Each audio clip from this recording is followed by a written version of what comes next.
ចាជម្រាបសួរបងប្អូនទាំងអស់គ្នាចានឹងខ្ញុំវិលត្រឡប់មកថាសារជាថ្មីទាក់ទងទៅនឹងការធ្វើម្ហូបរបស់ខ្ញុំចានេះខ្ញុំគឺដៃថ្មីក្នុងការធ្វើម្ហូបមិនជាអ្នកចំនួនទេគឺជាបុគ្គលថ្មីបន្តែមួយចិត្តធ្វើម្ហូបបែបខ្លួនឯងអញ្ចឹងណាចាហើយខ្ញុំក៏មានអីតិចតួចមកចែករំលែកបើសិនជាបងប្អូនគិតថាមានសារៈសំខាន់បងប្អូនអាចមើលយកជា idea បានប៉ុន្តែបើសិនជាគិតថាមិនមានសារៈសំខាន់ទេក៏គិតថាមើលបែបសប្បាយចាហើយរបៀបនៃការធ្វើម្ហូបរបស់ខ្ញុំគឺនឹងពេលនេះខ្ញុំមកបង្ហាញទាក់ទងទៅនឹងការប្រឡាក់សាច់ចាហើយការប្រឡាក់សាច់របស់ខ្ញុំហ្នឹងគឺខ្ញុំប្រើខ្ទឹមសក៏ដូចជាម្ទេសដែរចាឥឡូវខ្ញុំកំពុងតែចិញ្ច្រាំខ្ទឹមសហើយខ្ទឹមសរបស់ខ្ញុំទុកជា2ចំណែកមួយចំណែក2ដុំហ្នឹងគឺទុកសម្រាប់ស្លហើយសម្រាប់អ្វីដែលខ្ញុំច្រាំហ្នឹងគឺសម្រាប់ប្រឡាក់សាច់ហ្នឹងហើយឥឡូវខ្ញុំហាន់ម្ទេសដាក់ដើម្បីឲ្យសាច់ដែលខ្ញុំប្រឡាក់ហ្នឹងមានរសជាតិឈ្ងុយឆ្ងាញ់ហើយណាមួយមានជាតិហឹរតិចៗចាមូលហេតុដែលខ្ញុំដាក់បែបហ្នឹងគឺដោយសារតែខ្ញុំចូលចិត្តបែបក្លិនណាខ្ញុំចិត្តក្លិនខ្ទឹមខ្ញុំចិត្តម្ទេសដល់ពេលចឹងទៅពេលដែល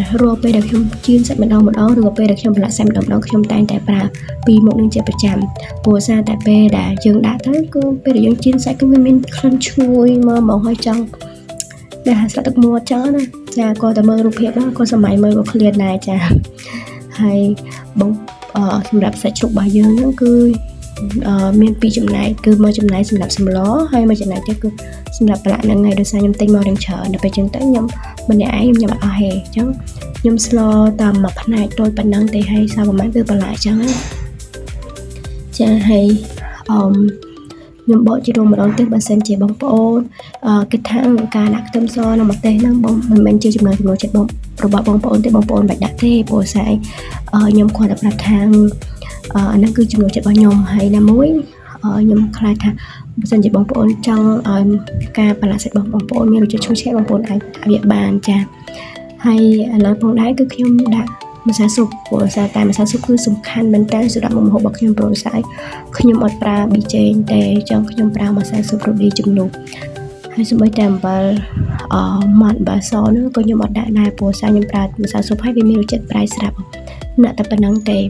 ចាហើយបន្តមកខ្ញុំដាក់ស្ករនោះខ្ញុំអត់សូវយកផ្អែមខ្លាំងទេដោយសារខ្ញុំតមផ្អែមដែរចឹងណាចាហើយបន្ទាប់ខ្ញុំដាក់ស្ករហើយខ្ញុំក៏ដាក់ទឹកប្រេងខ្យងព្រោះទឹកប្រេងខ្យងនោះគឺដាក់ហើយគឺសាច់នឹងកាន់តែមានជាតិមកជាតិខ្លាំងជាតិមែនតើមិនជាតិម៉មណាជាតិខ្លាំងមែនតើចាហើយខ្ញុំកំពុងតែបើកគម្របប្រេងខ្យងយកមកចាក់ហ្នឹងហើយនិយាយទៅចុងភៅហ្នឹងអត់មានចេះថាអូប្រើស្លាបព្រាបុះវែកអត់មានទេគឺចាក់យកព្រោះស្អីជាដាក់ខ្ជិលម្នាក់ឯងហើយធ្វើអីឲ្យទៅហើយលឿនអញ្ចឹងណាចាប់បានញ៉ាំចាបន្ទាប់ពីនេះខ្ញុំចាក់ប្រេងខ្យងចាក់អីហើយហ្នឹងគឺនេះខ្ញុំចាប់ផ្ដើមលាងដៃលាងឲ្យស្អាតហើយមកច្បល់សាច់នឹងចូលជាតិគ្នាជាមួយប្រេងខ្យងជាមួយម្សៅរ៉ូឌីជាមួយនឹងខ្ទឹមសហើយនិងម្ទេសហ្នឹងតាមពេលម្ទេសបើសិនជាដាក់កាន់តែច្រើនកាន់តែល្អវាកាន់តែធ្វើសាច់របស់យើងមានជាតិហឹរតិចៗតែសារខ្ញុំខ្លាចហឹរពេកមិនខ្ញុំអត់ចិត្តហឹរខ្ញុំចូលចិត្តហឹរប៉ុន្តែសារកាពីរបស់ខ្ញុំវាមានបញ្ហាអញ្ចឹងខ្ញុំអត់ដាក់ហឹរខ្លាំងទេខ្ញុំដាក់ម្ទេសតែមួយគាត់តែក៏មិនអត់សោះដែរព្រោះអីខ្ញុំចិត្តញ៉ាំម្ទេសចាបងប្អូនឃើញនឹងរូបចឹងទៅនោះមែនតើគឺសាច់ឡើងពណ៌ក្រហមចាហើយក្លិនវិញដល់ឈ្ងុយមិនទាន់ជៀនណាប៉ុន្តែមកហើយភាយតិចឈ្ងុយមែនតើហើយស្បើខ្ញុំអង្គុយបញ្ចូលសលេងហ្នឹងក៏ខ្ញុំស្រក់ទឹកមាត់ដែរព្រោះស្អីឃ្លានមករឿងថារឿងជីនសាច់រឿងអីហ្នឹងគឺខ្ញុំចូលចិត្តខ្លាំងមែនតើចាបន្ទាប់ពីខ្ញុំប្រឡាក់ហើយហ្នឹងគឺខ្ញុំទុកបន្លែសិនចាបើសិនជាបងប្អូនគិតថាការប្រឡាក់សាច់របស់ខ្ញុំល្អចឹងបងប្អូនជួយឲ្យមេដៃជួយ comment ក៏ដូចជា subscribe ផងចាហើយការប្រឡាក់សាច់របស់ខ្ញុំគឺមានតែប៉ុណ្្នឹងទេគឺទំនោរមែនតើចាឥឡូវគឺមកមើលនៃការជៀនសាច់របស់ខ្ញុំតាមពិតទៅជាធម្មតាការជៀនសាច់របស់ខ្ញុំគឺខ្ញុំកម្រជៀនផ្ទាល់បែបហ្នឹងគឺខ្ញុំភាគច្រើនខ្ញុំប្រើទឹកជៀនចឹងព្រោះសារទៅប្រើទឹកជៀនទៅវាធ្វើសាច់របស់យើងឆ្អិនសាប់ល្អប៉ុន្តែដោយសារតែខ្ញុំមានសាច់ជ្រូកតិចហើយណាមួយ ខ្ញុំចង់សាកជិះបែបនឹងម្ដងព្រោះខាងជិះបែប style នឹងយូរហើយដល់ពេលចឹងទៅក៏មកជិះដាក់ទឹកទេគឺប្រើខ្លាញ់យកតែម្ដងទៅប្រើខ្លាញ់យកហ្មងចាហើយការជិះរបស់ខ្ញុំបងប្អូនឃើញរៀងខ្លាំងទីដោយសារអីពេលហ្នឹងគឺឡើងទៅជក់មើលទូរស័ព្ទចាហើយក៏ភ្លេចខ្លួនថាខ្លួនឯងជិះសាច់ដល់ពេលចឹងទៅធំខ្លាំងឈួលពេញច្បោះក៏មើលមានណាខ្លោចតិចបាត់ហើយប៉ុន្តែអីទេគឺអាចទទួលយកបានអាចញ៉ាំបានគឺនោមមែនតើគឺវាមានពណ៌ក្រហមយ៉ាងស្អាតចាគួរចង់ញ៉ាំចាហើយខ្ញុំប្រែសាច់ត្រឡប់ចុះត្រឡប់ឡើងតាមពិតវាឆ្អិនមកខាងចឹងនៅមកខាងទៀតដល់ពេលចឹងទៅប្រែត្រឡប់ចុះត្រឡប់ឡើងដើម្បីឲ្យឆ្អិនសព្វចាការប្រែនៅផងដែរគឺចំណាយពេលយូរដែរហើយបងប្អូនមិនឆ្ងល់ទេហេតុអីបានជាមនុស្សគ្រប់គ្នាគេជាសាច់គេប្រើឆ្នាំងខ្ទះចំណែកខ្ញុំវិញប្រើឆ្នាំងសម្លគឺដោយសារតែខ្ញុំខ្លាចខ្ទិះខ្លាញ់មកដល់ពេលចឹងទៅខ្ញុំប្រើឆ្នាំងទៅវាអត់សូវខ្ទុះខ្លាញ់ចេញមកក្រៅហើយសុវត្ថិភាពសម្រាប់ខ្ញុំដែរព្រោះខ្ញុំខ្លាចបំផុតគឺខ្ទុះខ្លាញ់ហ្នឹងហើយចឹងខ្ញុំអត់សូវចង់ប្រើឆ្នាំងខ្ទះទេខ្ញុំប្រើតែឆ្នាំងសម្លក្នុងការជិះសាច់ព្រោះអត់ខ្លាចថាខ្ទិះខ្លាញ់ចេញមកប៉ះមុខប៉ះមាត់អីអត់ទេស្រួលមែនតើចានិយាយទៅគឺខ្ញុំអត់ខ្វល់ថាឆ្នាំងសម្លឆ្នាំងអីទេគឺខ្ញុំយកមកជិះសាច់ទាំងអស់តែបងប្អូនអាចថាកុំយកគំរូតាមខ្ញុំអីណាព្រោះដោយសារមើលទៅវាមិនសូវល្អទេប៉ុន្តែខ្ញុំនឹងចូលចិត្តឲ្យដែលស្រួលវាចឹងទៅក៏យកវិធីសាស្ត្រនឹងមកបង្ហាញទៅ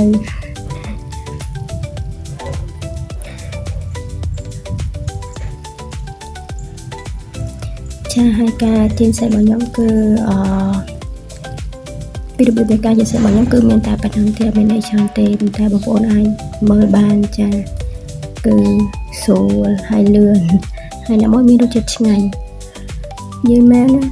សាច់ជ្រូកខ្ញុំជិះហ្នឹងគឺខ្ញុំញ៉ាំបាយអស់ច្រើនណាស់គឺឆ្ងាញ់មែនតើវាសាមញ្ញទេប៉ុន្តែមានរសជាតិឆ្ងាញ់ខ្លាំងហ្មងជើបងប្អូនអាចធ្វើតាមបានប៉ុន្តែកុំប្រើឆ្នាំងសម្លដូចខ្ញុំណាអាចប្រើឆ្នាំងខ្ទះអីបានណាព្រោះខ្លាចប្រើឆ្នាំងសម្លទៅខ្លាចលោវាធ្លុះបាតណាព្រោះខ្ញុំហ្នឹងឆ្នាំងសម្លហ្នឹងវាទៅធ្លុះបាតហើយព្រោះវាអាសាខ្លោចដោយសារខ្ញុំជិះសាច់ហ្នឹងតាព្រោះខ្ញុំអត់ចង់ប្រើឆ្នាំងខ្ទះហ៎ពេលអញ្ចឹងប្រើឆ្នាំងសម្លរហូតឥឡូវសាច់ខ្ញុំឆ្អិនហើយខ្ញុំចាប់ដើមលើកយកមកដាក់ឲ្យវាក្តៅដល់ពេលខ្ញុំត្រូវដាក់ចាននេះបន្តមានចានដល់ពេលចានជាប់បន្លាក់អស់ដល់ពេលចឹងទៅក៏ដាក់នឹងគម្របឆ្នាំងសិនទៅចាខ្ញុំលើកម្ដងដោយសារតែមើលមួយណាដែលដំណងចានហើយគឺលើកចេញយកមកហើយ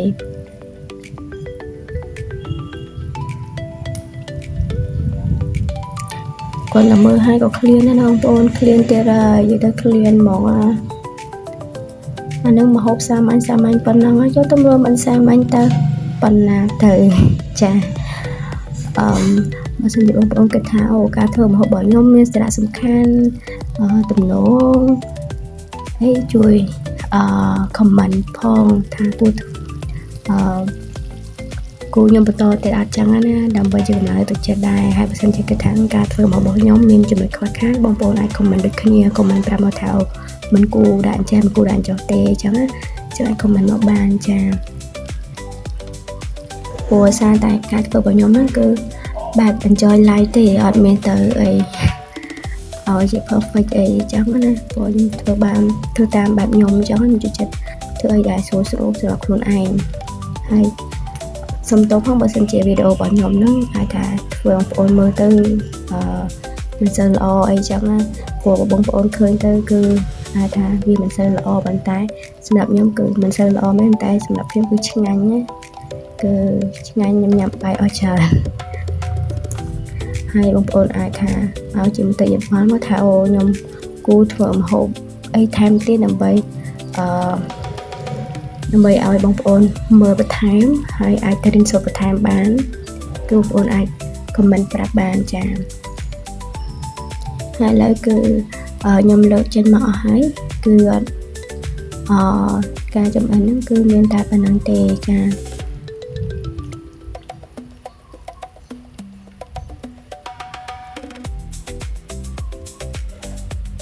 ហើយមួយនឹងនៅយូរនេះនៅរឿងយូរជាងគេបន្តិចដោយសារវាមើលទៅរឿងសដល់ពេលខ្ញុំទុករឿងយូរបន្តិចទៅចា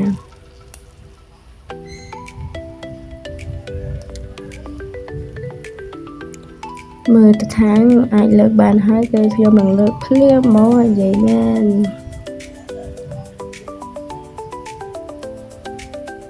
អានេះគេហៅសាច់កូនបើយូរចឹងមិនងាយឆ្អិនទេគេមួយឆ្នាំគេឆ្អិនអស់ហើយនៅតែឯងអត់ទាន់ឆ្អិនទេចាឥឡូវក្រហមហើយបងប្អូនឃើញខ្ញុំកោយនឹងកោយអីអត់កោយខ្ទឹមហើយនឹងម្ទេសហ្នឹងហើយដោយសារខ្ញុំចូលចិត្តក្លិនឈ្ងុយដល់ពេលខ្ញុំកោយយកមកអស់ចាគឺមិនតែប៉ុណ្្នឹងទេហើយឥឡូវគឺបិទខ្ទះបិទហ្គាសចាបិទហ្គាសចាហើយនេះគឺសាច់ដែលខ្ញុំចៀនបានគឺបានតែប៉ុណ្្នឹងទេចាបានតែប៉ុណ្្នឹងទេទំនងអត់បងអូនទំនងអត់បើទំនងជួយcomment ប្រាប់ផងចាខ្ញុំសូមប្រាប់ថាឆ្ងាញ់ខ្លាំងណាស់គឺខ្ញុំមើលហើយខ្ញុំស្រក់ទឹកមាត់ទៀតហើយគឺឃ្លានមែនតែថ្ងៃនេះគឺខ្ញុំមានមុខម្ហូបហើយអត់អាចទៅជៀនសាច់បានទៀតទេចឹងតើថ្ងៃអាទិត្យនេះបានជៀនញ៉ាំទៀតចាចឹងម្ហូបរបស់ខ្ញុំគឺរួចរាល់ហើយគឺបានសាច់ជ្រូកចៀនយ៉ាងឈ្ងុយឆ្ងាញ់មួយចានចាទំនងទេគឺសាច់លាយឆ្អឹងចានេះសាច់គេហៅសាច់ឆ្អឹងជំនីឈុកតែខ្ញុំដាក់មកទាំងអស់ហ្មងខ្ជិលញ៉ៃច្រើនមិនថាឆ្អឹងជំនីមិនថាឆ្អឹងស្អីទេគឺដាក់មកតិច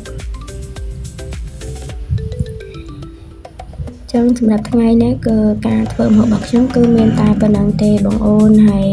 ទៅចុងក្រោយអរគុណបងអូនមែនតើដែលបានមើលវីដេអូរបស់ខ្ញុំដល់ចប់